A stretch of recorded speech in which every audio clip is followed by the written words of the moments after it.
성경을 읽다 보면 몇 장 몇 절은 표시되어 있으나 글 내용은 없고 없음이라고 표시된 빈 공간이 있습니다. 뭔지 설명 좀 부탁드립니다. 안녕하세요. 지식틀치기입니다. 먼저 답변 드리기 전 이미지 저작권상 화면과 음성이 고르지 않은 점 양해 바랍니다. 영상을 끝까지 시청해주시고 좋아요 한 번씩 눌러주세요. 영상을 만드는 사람에게 큰 힘이 됩니다. 답변 드리겠습니다. 1. 안타깝게도 원래 성경 저자들이 직접 기록한 히브리어나 헬라어로 기록한 성경 원본은 모두 소실되고 현재 남아있지 않습니다. 우리가 현재 가지고 있는 성경책은 그동안 발견된 수많은 성경 사본들을 참고해서 다시 만든 것이라고 할 수 있습니다. 학자들은 수많은 성경 사본들을 참고해서 원래 기록된 성경 원본의 내용이 무엇이었는지를 알기 위해 많은 노력을 기울여왔습니다.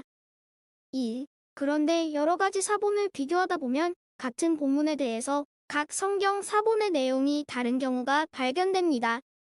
예를 들어서 개역 성경의 후반부를 보면 나라와 권세와 영광이 아버지께 영원히 있사옵나이다. 아멘이라고 된 부분이 괄호 안에 기록된 것을 볼 수 있습니다. 이것은 나중에 기록된 사본에는 이 내용이 기록되어 있는 반면 오래된 사본에는 이 부분이 생략되어 있기 때문입니다. 그러므로 개역 성경은 이 내용이 일부 사본에는 있지만 다른 사본에는 없다는 것을 표시하기 위해서 이 구절을 괄호 안에 표시하고 있습니다. 3. 또한 성경을 읽다가 보면 질문하신 경우와 같이 이라고 표시된 구절들도 종종 눈에 띕니다. 이러한 경우는 일부 사본에는 기록되어 있지만 가장 중요한 사본들의 지지를 받지 못하고 있는 경우입니다. 이러한 경우에는 일부 사본에 기록된 내용이 원래에는 없었던 내용이라고 확신할 수 있는 경우라고 할 수 있습니다. 예를 들어서 개역 성경의 경우를 보면 이라고 기록한 것을 볼 수 있습니다. 이 경우도 일부 사본에는 부분의 과부의 가산을 삼키며 외식으로 길게 하는 기도에 대한 내용이 기록되어 있습니다. 그러나 원본의 내용을 비교적 정확하게 유지하고 있는 가장 중요한 사본들에는 이러한 내용이 생략되어 있습니다. 그러므로 학자들은 이 원래 없었던 것을 후대에 일부 사본 기록자가 첨가한 것으로 결론을 내린 것입니다.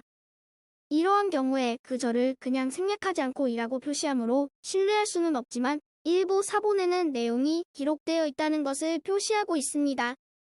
4. 이와 같이 성경학자들은 성경 내용을 기록할 때의 괄호나 또는 단어나 구절 아래에 나나줄을 붙여서 사본상의 문제가 있는 것을 정확하게 표시하였습니다.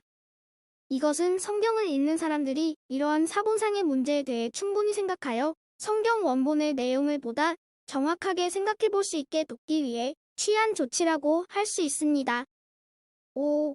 참고로 성경에 이라고 표시된 예들을 들어보면 다음과 같습니다. 지금까지 지식틀치기였습니다. 다음 영상은 더욱 호기심 많은 질문들로 업데이트될 예정입니다.